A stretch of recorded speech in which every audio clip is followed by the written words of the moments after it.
She asked me to be a donor for her best friend. I said yes.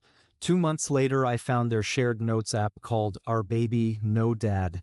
I packed a bag and a copy of the paperwork. Quick intro. I'm 30M in Somerville, Massachusetts. My now ex-fiancée, 29F, and her best friend, 33F, asked me to help them start a family. I agreed with conditions. They had a different plan. Main story. I proposed to Nora on a wet March night in the public garden with a ring in my sock because I didn't trust my coat pockets. She said yes. A guy on a blue bike yelled, "Let's go!" and almost wiped out on a goose. It felt like the universe clapped. We went to Tasty Burger and ate fries in our coats because it was cold and we were stupid happy. Nora and I have been together 3 years. She's a nurse on nights at MGH, which meant our apartment near Union Square was a rotating sleep lab. I'm a software guy up in Kendall. We did schedules like art. We had a collar lamp on the counter that glowed amber when one of us was sleeping. We had a rule: whoever's awake makes coffee for whoever will be awake next. We were good. Her best friend, Layla, was in orbit. Tall, funny, walks like someone who always knows where she's going. They met sophomore year at BU and came as a unit. Lila's the person you'd want if you blew a tire on the pike. She'd show up with a jack, a sandwich, and a playlist. Nora had the same energy. Together, they could run a small country or a wedding Pinterest board, whichever. A month after we got engaged, we were sitting in the living room with the window cracked and the smell of my neighbor's cigarettes living rent-free in our curtains when Nora said, "Lila wants a baby." "She would be a great mom," I said. "She asked me to ask you something," Nora said. Fingers tapping the couch seemed like a drum line. "It's a lot. You can say no." "Okay." "She wants a known donor. She can't afford a bank." I told her we'd talk. I stared at the plant in the corner because it felt easier than staring at the question. "You want me to be the donor," I said. "Not a question, exactly. To your best friend." Nora's eyes were big and hopeful, sad all at once. "Only if you wanted. It would be not a thing, no expectations, just help." I asked practical questions because feelings were a melting ice cube. "Clinic? Lawyer? Paper?" She nodded. "All of it. We do it right. You're not the dad. Well, you're the donor." She said donor like it had capital letters. She's been saving. We talked for a week. We made lists. We called a lawyer in Cambridge who does assisted reproduction and family formation, two phrases that sound like you're negotiating with Legos and God at the same time. He said, in Massachusetts, using a licensed physician matters for donor status. Do not do DIY. Use a clinic. He used lawyer words. We nodded. We would do the doctor thing. We would do the paper thing. We would do it right. We met with Lila. She cried. I cried a little too because witnessing someone want so hard does that to me. She said this wasn't about me. She wanted a baby. She wanted to co-parent with someone down the line, maybe, but right now, she wanted to not wait for a mailbox guy to propose. She wanted her mom to be a grandma while her mom remembered names. We made rules. No sex, obviously. Insemination only at a clinic. I'm not on the birth certificate. I'm uncle. Holiday guest, babysitter, not a parent. Money, I pay clinic costs for my visits. She pays her part. Everything in writing. We all signed stuff. Template agreements, clinic forms. I had a folder. I felt like a person. We did the first appointment. I gave a sample in a room with a chair that looked like it had seen wars and a poster of a waterfall like watery metaphors help. The nurse was kind in that Boston way where nobody overdoes it. It was weird in the way weird things can feel fine when they feel purposeful. Cycle 1, no go. Cycle 2, go. The test line showed up light and then darker. They sent each other videos of a stick like it was a comet. I got a text from Nora with 20 heart emojis, and we did it. I sat in a conference room at work and felt my body do 3 emotions at once: pride, fear, and a weird brain math about how holidays would look different. I went home to a tiny wreath Lila hung on our door that said, "Oh baby," and a bottle of sparkling cider. We toasted. We cried again because apparently we cry now. The next week, Nora started sleeping at Lila's more. "She's nauseous," she said. "I'm helping." Of course. They'd always been each other's person. I cooked meals, delivered them like Uber Eats with kisses, went home to our place and sent them "How's she feeling?" texts like I was in a group chat about a weather system. I tried to be nothing but good.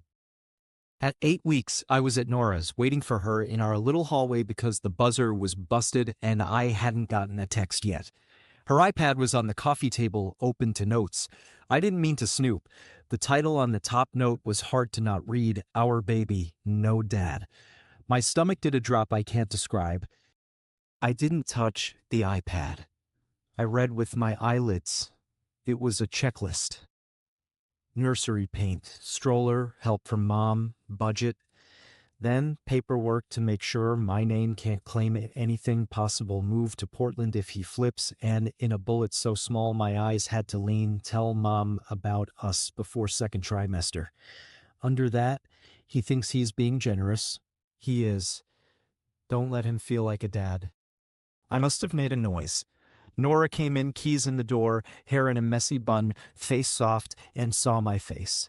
She looked at the iPad, at me, at the iPad, at me, like a tennis match. "Okay," she said, like she was about to present a science project. "Our Baby, No Dad?" I said, because sometimes you have to read the title out loud so the room knows it's real. "It's just a title," she said quickly. "You know you're a donor." "Paperwork to make sure my name can't claim anything. Move if he flips." "Are you kidding me?" She stepped forward. "Hey." "Breathe," she said, like I was a patient. "You know what we agreed." "You didn't tell me you were." "You and Lila," I said, and dropped that between us because I wasn't stupid and I wasn't blind. The "tell mom about us" line wasn't about me. She froze exactly 1 frame too long and then tears surfaced like she could order them. "We've been figuring it out," she said carefully. "We didn't want to make it a thing while we were in the middle of this." "You're together," I said, "and I'm the donor. And you were going to move across the country with my biological kid and tell me what? On a Zoom?" "You're making this ugly," she said, which is the kind of sentence that makes me want to set fire to a rug. "It's not ugly. It's love. We wanted a family. You're part of that, in a way we all agreed to." "In the way you wrote down, no dad," I said. I wasn't yelling. I was very, very quiet. "You asked me to help. I did. You built a plan that assumes I'm an obstacle." She cried. I cried.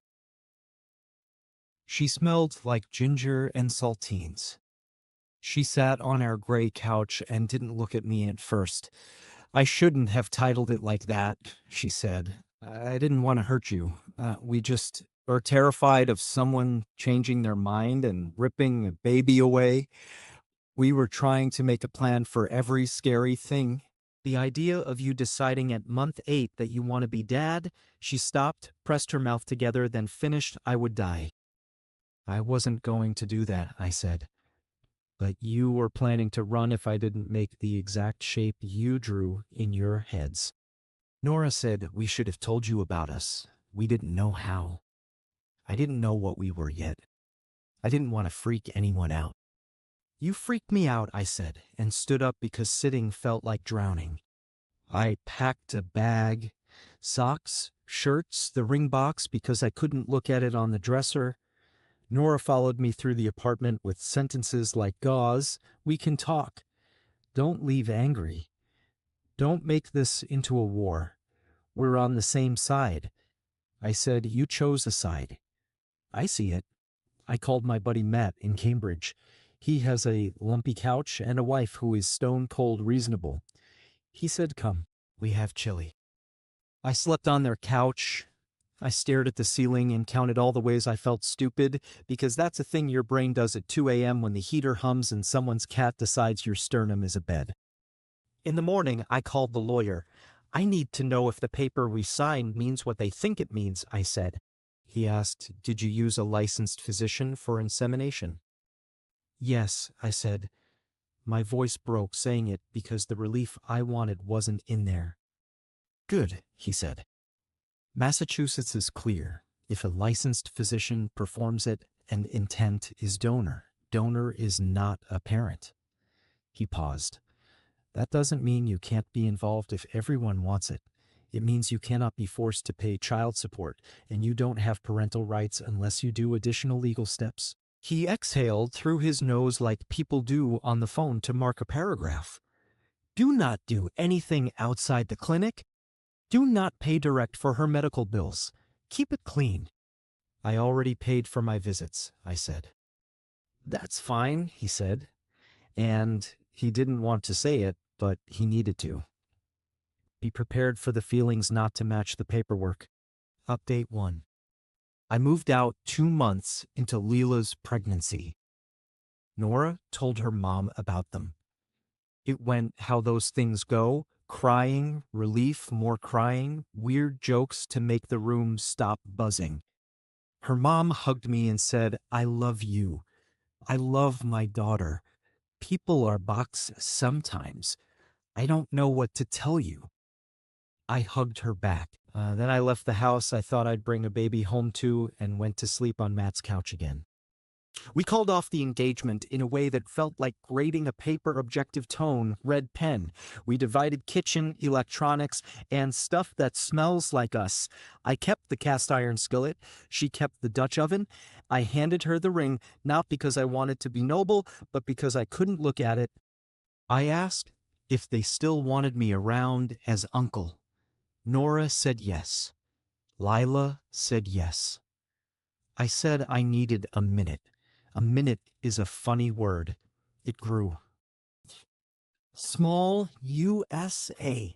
Local sentence so I don't forget to be a person. Anna's Taqueria on Mass Avenue puts something in their steak that tastes like last day of school. Get extra lime. Nora's friends took sides in the way people do when there's a goalpost with a baby at the end. Some said I was a hero. Some said I was a dumb guy who didn't understand boundaries. My sister called me and said, I love you. Also, what did you think would happen? I said, I thought they'd tell me the truth. She said, that's a fair thought. I told my mom, she's from Worcester and has one of those voices that cuts through a marching band. She said, we will love that baby if we get to, and if we don't, we will love you. She brought me lasagna that weighed more than a toddler. We sat on the floor and ate off paper plates because I was essentially a freshman again, emotionally. Update 2. The 20-week ultrasound came. They invited me. I said yes, and then said no, and then said yes, and showed up with pretzels because I didn't know what else to bring. The tech was gentle and pointed at a part of the screen that looked like static and called it Littlefoot. Lila cried in the way that's all eyelids. Nora squeezed her hand. I stood 3 feet away and tried to imagine being an uncle who was also a donor, who also called off a wedding in a room with a baby on the TV. I wanted a rule book. Instead, I had a ghost. They sent me a picture from my wallet. I put it in the book I was reading because a wallet felt like a lie. The book is now anchored to my desk by the weight of that tiny foot. A week later, they posted a baby announcement on Instagram, a picture of 2 mugs that said Mom and Mama and a tiny knit hat. The caption, Our family, our way. Comments, Y'all are goals. One person wrote, Who's the donor? And someone else replied, Not a dad, I closed the app and sat on the edge of my bed and tried to be proud of them and not feel like someone had drawn me out of the picture with a neat eraser. 3 weeks after that, I got a text from a number I didn't know. "This is clinic coordinator. I'm sorry to bother you. We need you to sign a supplemental consent related to the state registry. Admin stuff, paper." I went. I signed. When I left, I saw Nora and Lila in the lobby, arm in arm. Lila said, "We're glad you came." I nodded because my mouth didn't trust itself. I started therapy. A guy in a brick building near Porter who wears desert boots and keeps tissues on the coffee table like he knows time. He asked if I wanted to be a dad. I said yes. He asked if I wanted to be this baby's dad. I said no and yes. He said that's both okay. He told me the difference between grief and regret is not always clear. He said to stop trying to be noble and start trying to be honest. He told me to find something small that had nothing to do with any of this, so I started running very badly around Fresh Pond and hating ducks for no reason. Update 3. Birth was in December. They didn't call me when they went into labor. I woke up to a picture of a tiny human looking like all newborns, mad about air. "She's here," Nora texted. 7 pounds, 1 ounce. Everyone okay?" I stared at the picture and passed it to no one because there was no one in my apartment to pass it to. I cried and laughed because apparently we cry now, still. 2 days later, I left a meal on their porch and a note that said, "Proud of you. If you ever want a nap, I'm good at rocking." Lila texted, "Thank you." Nora said, "Come meet her when you're ready." I wasn't ready, which is dumb because I'd been ready since April and also not ready at all. So 2 things can be true and make you eat cereal over the sink like it's therapy. A week later, I met her. They named her June. She had a scrunchy forehead and a hiccup that made me want to cut my own chest open and her my heart. Lila held her like she was wearing the crown of the world. Nora hovered like a satellite. I washed my hands for a whole minute and then held June and cried some more. Lila cried. Nora cried. The baby didn't care. She hiccuped. "Do you want it to be uncle?" Lila asked, straightforward. "Actual uncle. Come over once a week. Text us when you want to drop by. Let us say no if it's a bad day, and no overnight unless we're dead." "Yes," I said because my mouth trust fell off my face. We made a plan in a notes app that we titled June's Village because we are people who name things. I bring groceries once a week. I do laundry when I'm there. I leave before bedtime because their bedtime is a system and I respect systems. I post nothing online. I am in pictures but not in posts. My mom met June and held her like she was trying to memorize weight with her bones. She cried in my kitchen and apologized for working Sundays in 1998 like any of this connected, and I told her to stop. Small USA local sentence because it's still true. The lobster roll at Belle Isle in East Boston tastes like July, even in March. Sit outside if you can. Bring napkins. Nora and I did not get back together. She and Lila are solid in a way that's both new and old. They're buying a little condo in Malden with too much carpet. We don't talk about the Portland plan. It sits on a shelf in the room, Dusty. Final update 1 year later. June is 6 months in this part of the story, and I know the math doesn't match because time is elastic and also because I took a while to write this. She's chubby in the way babies are when they find milk like religion. She recognizes my face and grabs my beard and drools on it with purpose. I take her on slow walks to Dunkin' and narrate pigeons like they're friends. We have a route out the door, left at the mural, wave at the guy who feeds the pigeons like they're unionized. We made a new agreement with the different lawyer who had better lighting in her office. I am not a legal parent. I am a known donor with a contact schedule. We wrote a line that says if they move out of state, they give me 60 days notice and a chance to throw a tantrum. They laughed. It stayed in. Nora and I are not friends like before. We're family now in a twisted way. We sit on the same side at pediatric visits. We pass wipes in the same rhythm because we live together and some beats never leave. Sometimes we look at each other and know we dodged a fight we would have had for 20 years. Sometimes I look at her holding June and hate every sentence I wrote that made her cry. Both are true. That's become my whole thesis. Both. Lela and I are polite. There's a ridge there that we don't cross unless a baby screams. She apologized for the note title. I accepted. She apologized for he thinks he's being generous. I accepted and also let a little resentment die slowly on a windowsill. I bring groceries and fix the closet door and take out the trash without being asked because some languages don't have words in them. I started seeing someone, and her name is Miriam. She's a librarian who can fix a stuck zipper and a recommendation list in the same breath. She knows everything. I told her almost everything. She said, "So you're an uncle donor." I said, "Yes, and I know it sounds like a Dr. Seuss character." She met June on week 4 of us, which is insane, but she said, "If this is your life, I want to meet the parts." And she held the baby like she's held hundreds of babies in family holiday kitchens. My shoulders slid down an inch for the first time in a year. Nora didn't like Miriam for about 2 seconds because humans are selfish, sometimes, even when they're good. If you're thinking about doing what I did, here's what I wish someone had put in my palm like a fortune cookie strip. Paper matters when feelings change. Paper is not a villain. Paper is a seatbelt. Wear it. Ask the sneaky questions. What if you, too, become a couple? What if you break up? What if you move? Ask them out loud and make the answers boring and written. Clinics over kitchens. If one more person says they'll do it at home to save money, show them a lawyer's eyebrows. Don't try to be noble if noble is a costume. Be honest and let everyone adjust. You can love a baby who isn't yours on a form. Your body might surprise you. That's okay. Deal with it in therapy, not in your ex's texts. I ran the other day in the rain because I'm a person who runs now, apparently. I passed the spot where I proposed in March.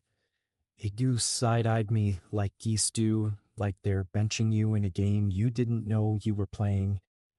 I felt a clean sadness and a clean luck in the same breath. I didn't try to pick one. Nora texted me last week. June said BA and scared herself. I sent back a string of unhinged emojis. She sent a picture of June's feet in little socks that looked like strawberries. My mom called me that night and left a message that said, "I'm proud of you for being in a life that's not the brochure." She meant it meaner. She meant it kinder. Both. The small Boston thing you didn't ask for. Grab a roast beef at Kelly's on Revere Beach, sit on the seawall, and let your brain get loud and then quiet. The gulls will try to steal your sandwich. Fight them with your eyes. It teaches you something about what you hold and what you let go. If anything explodes, I'll update. I hope it doesn't, Dot. I hope this stays boring. Diapers, groceries, walks, donuts. I hope my ex stays in love with her person and we all show up for the kid like we promised in a room with a waterfall poster. I hope you never have to read a note that pulls your stomach into your socks. But if you do, I hope you have a folder and a friend with chili and a mom with lasagna and a way to run in the rain without blaming the sky. Last small thing. Union Square Donuts still slaps. Get the brown butter hazelnut. Eat it on a stoop. Watch a dog go by and pretend it winked at you. You're allowed to be happy, even if your life took the weird exit and you had to reroute with the little GPS voice saying recalculating like a prayer.